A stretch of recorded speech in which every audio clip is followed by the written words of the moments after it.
Hey everyone, 𝗵𝗂𝘀𝗲, physical therapist here.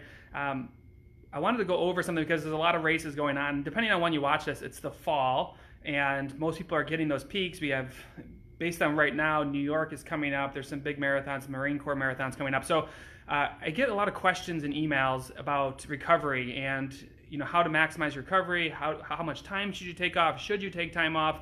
And while the answer kind of depends on what your goals are with running, I figured today I would just go live quick. And actually, this probably won't be too short. It might be a little bit longer, but I'm going to go through a recovery plan for half marathon that can be used. And I used to struggle a lot with recovery. A lot of the runners I worked with struggled with recovery. Either they finished their race and they took this big sigh of relief and took too much time off, or they rushed into their next race and caused a whole bunch of problems for that. So I'm going to show you a recovery plan. I think it'll help you, and I want to talk about why this is so important and actually a program that you can use. So I'm going to go over to the computer here.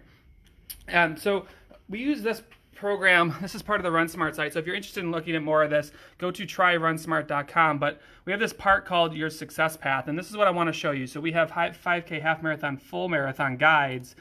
But the one thing I want to cover is building your base, ready to train, training to succeed, is this recover like a champ. But I'm going to go through some of these action steps, because if you can follow these action steps, I promise you can have a lot better results in your recovery. So let's go through and talk about why recovery is so important and a program that you can use. And I'll talk about I'll go through that guide here in a second. Let me just turn this thing around. This is a pretty raw video today. I'm not going screen sharing or anything, so let me just get this situated. There we go. All right, so here's what you need to know about recovery is that I'm going to glance over just some quick anatomy, and then we'll go through that little guide. So when you run, let's just take any muscle in your body. A muscle can be stretched so far. So say that's as far as a muscle can stretch. When you get done with the race, particularly a half marathon, full marathon, 5K, what's going to happen is you're going to put some damage through this muscle. And if you ever got done with your race, this usually peaks about 2 days where you're going down the stairs on your butt and or going down backwards, going down sideways because you can't unlock those legs. You've essentially done some damage to the fibers of this muscle that run from point A to point B. Over time, that soreness goes away, right? So how do you know, okay, am I ready to run or not? The trouble with what most athletes do and most runners do is that after a couple days, they don't feel sore anymore, and they can go downstairs normal, they're walking normal, and they think they're ready to run. Here's the tricky part, is that when we run, we might be only using about 60 to 70% of our muscle length to actually run. What I like to do with athletes is I like to determine if they're ready to race again, run again, is I like to put that muscle on full 80, 90% stretch, maybe even to 100% to see if it starts fighting back. Because what'll happen is when the muscle is meant to go this far, but you're only using it this, you'll feel recovered, but you actually won't be recovered. And it really sets you up for injury. So people go back to racing too soon, running too soon, training too soon, and it just shreds them. One of the best programs, I don't have an eraser, to do this, and I learned this myself in my own running, is to do some yoga. So if you like yoga, congrats, you can go and do that. But if you don't like yoga, it's super powerful. We have a program called RunSmart Yoga on the site. If you want to check that out, go to tryrunsmart.com. It's included with that guide I was showing you. With yoga, more than other strength training, think about all the lengthening things that you do. So here's a perfect example. I got done with, I can't remember which marathon it was. It was earlier on. I think it was maybe Pittsburgh Marathon, and I thought I was ready to run. I went out for a run, and I just didn't feel right. So my muscles were okay at 60 to 70%. I wasn't perfect, but then I went and did some yoga, and what I found is when I took the muscle from end to end, I could feel it pulling back. When I really stretched something or put something in a lengthened position, the muscle was almost kind of cramping and pulling back on me, and that cramping and pulling back was a sign that there's some damage still in here. So in my mind, it just kind of clicked that the muscle length isn't fully restored. I need to work on restoring that length, because all that little damage I put in there is going to try to shorten that muscle up. And when you go out and try to run again, it's going to have to shred itself to get here if you're going to try to run harder, run hills, things like that. So it became a staple in my recovery plans for half marathon, full marathon, and 5K, that I absolutely encourage everyone to do some yoga for about 6 weeks to restore their natural length. Now, this is more important when you get a little bit older. If you're over the age of 40 or 50, yoga is going to be super important in your recovery program because it's going to restore that length.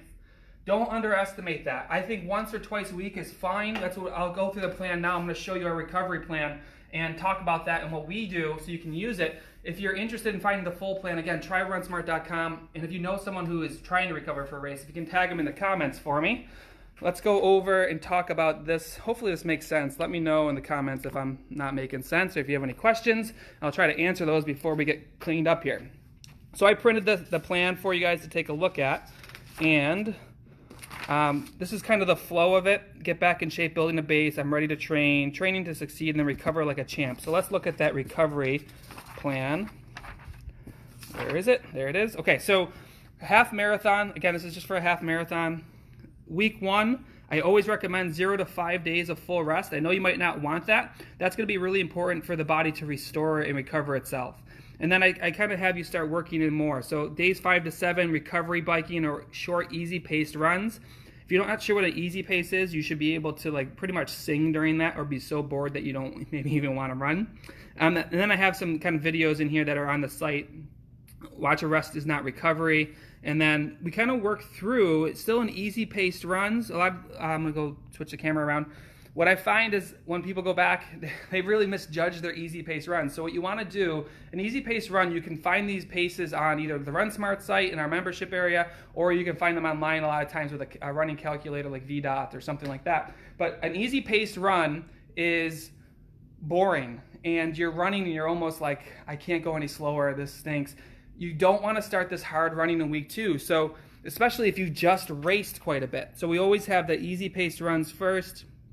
Your training mileage doesn't exceed 60% of training mileage in this week 2. So if you ran, I'm going to make easy math. I mean, if you ran 50 miles a week in your training, you wouldn't run on more than 30 miles.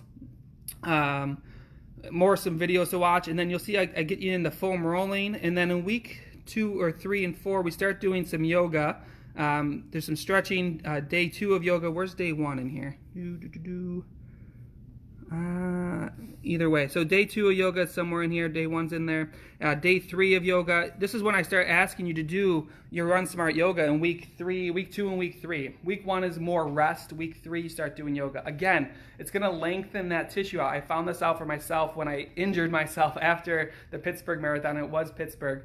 So you want to make sure that you're taking that time. You want to make sure you have a recovery plan. Now, here's the one caveat to this. If you're a runner who's kind of going out and you're not racing to the point of extreme soreness, your recovery time is going to be shorter. But if you're a runner who's trying to PR, it doesn't matter what that time is too. Don't tell me like, oh, I'm a slower runner, so it doesn't matter.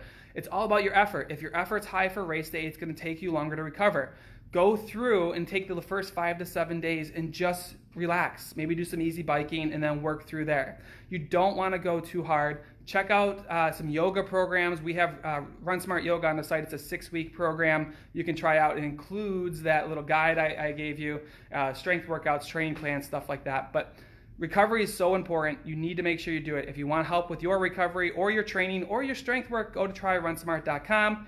And remember to train and run smart. And I'll talk to you guys soon, later. And if you have any questions, drop them in the comments. I'll be sure to take a look. Tryrunsmart.com if you want some help. See you guys later. Bye.